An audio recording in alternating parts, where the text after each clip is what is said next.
Welcome to another edition of My Opinion here on My Opinion TV, where we look at news, sports, and general activities happening in and around the world, especially in Jamaica. Don't forget to like, share, subscribe, and click the notification bell so as soon as a video is released, you'll be one of the first to be notified.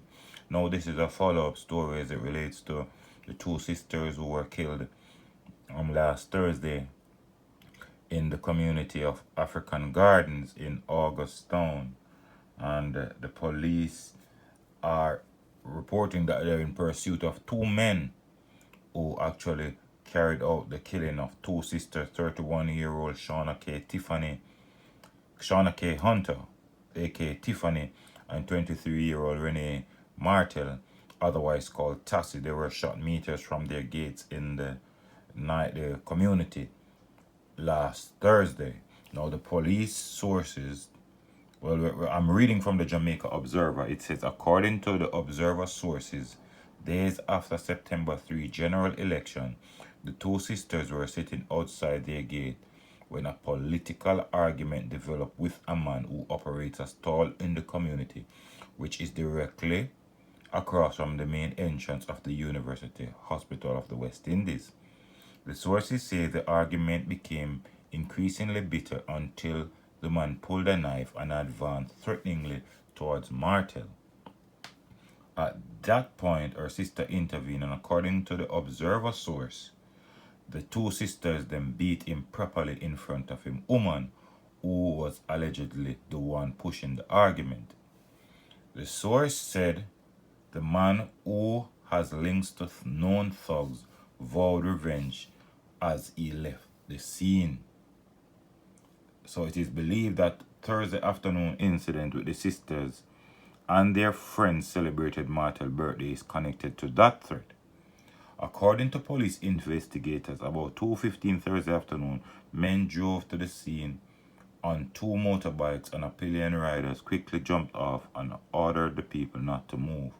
One of the men pulled a firearm and opened fire, hitting Martel in her chest. She ran into her yard but was chased by the gunman, who continued shooting even while she held her 1-year-old baby in her arms.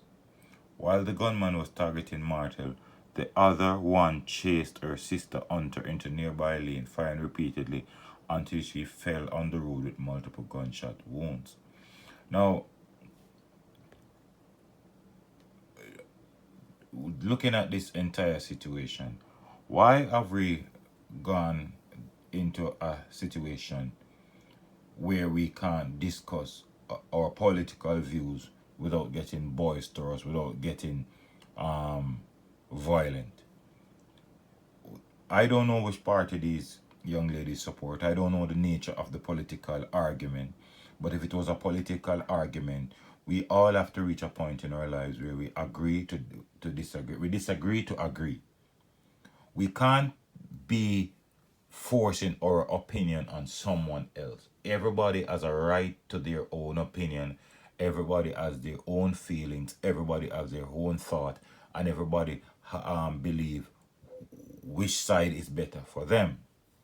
Now, if the argument got heated and he moved to the sister with a knife, there's no way the other sister is going to stand there and allow him to bring damage to her next sister. She's going to approach, she's going to either defend her sister or she's going to get involved. Now, she got involved, and you telling me that this man, a coward act, if this is true, if what the observer is saying is true, and we have no reason to doubt them, because I guess the sources, they say they get from their sources, and I guess later on the police, they say the police is searching for the vendor, who clearly, if he was not a part of this, he would have been found already, but clearly he is the target of the investigation, so he has disappeared.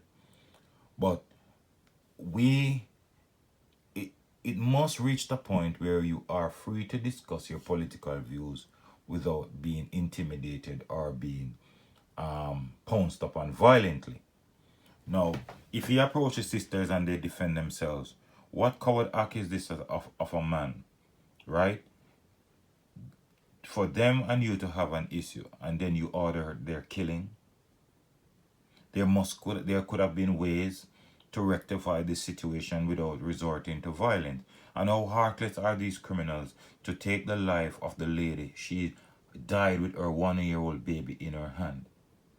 I hope the cops, and I have all the confidence in these cops these days, that they will find this vendor, they will interrogate him, and the truth of the story be told, and the perpetrators of these will be caught and will be put behind bars, just like how the police fought and investigate gallantly the issue with Tamara Geddes. We expect the same kind of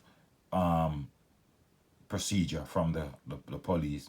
And I believe, based on this source that the Observer is saying, the police who's doing the investigation might have more information. But as I said, I'll follow this case as every time I get something, and I'll always let you, my viewers, know about it. But this is a despicable situation where they and a man had a dispute over clearly political differences. He advanced to the sister with a knife, and the other sister intervened. They put on a flogging on him, and he vowed to retaliate. And retaliate he did, because both sisters lost their lives. But it's a sad day, and her mother, their mother, Lorraine Powell, I hope God give her the strength to get over this.